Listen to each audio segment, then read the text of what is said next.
গত ১৫ বছরের বেশি সময় ধরে ফুটবল বিশ্বের একটা প্রশ্ন ঘুরপাক খাচ্ছে, কে সেরা, লিওনেল মেসি নাকি ক্রিস্টিয়ানো রোনালদো? সময় বদলেছে, ক্লাব বদলেছে, বয়স বেড়েছে, কিন্তু এই বিতর্ক এখনও তুঙ্গে।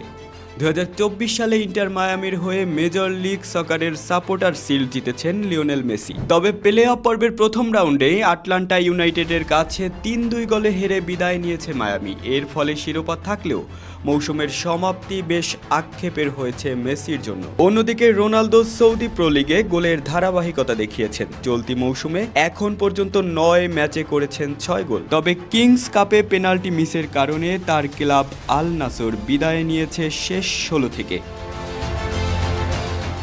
লিওনেল মেসি ২০২৪ মৌসুমে ৩৫ ম্যাচে ২৯ গোল করেছে। ম্যাচ প্রতি গড় ০.৮৫, অ্যাসিস্ট করেছেন ১৭ গোল।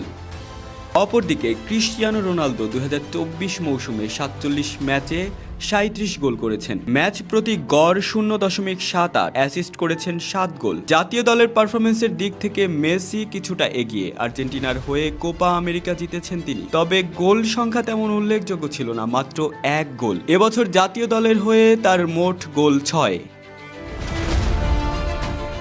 অন্যদিকে রোনালদোর জাতীয় দলের বছর শেষ হয়েছে ৭ গোল নিয়ে। তবে সৌদি প্রো লিগে তার পারফরমেন্স মোটের ওপর স্থিতিশীল। শেষ পর্যন্ত ২০২৪ সালের পারফরমেন্স বিচারে দেখা যাচ্ছে দুজনের মধ্যে রয়েছে ভিন্নতা। মেসির দলীয় সাফল্য কিছুটা বেশি হলেও রোনালদোর গোল করার ধারাবাহিকতা অব্যাহত। তবে কে সেরা, এই প্রশ্নের উত্তর হয়তো কখনোই পরিষ্কার হবে না।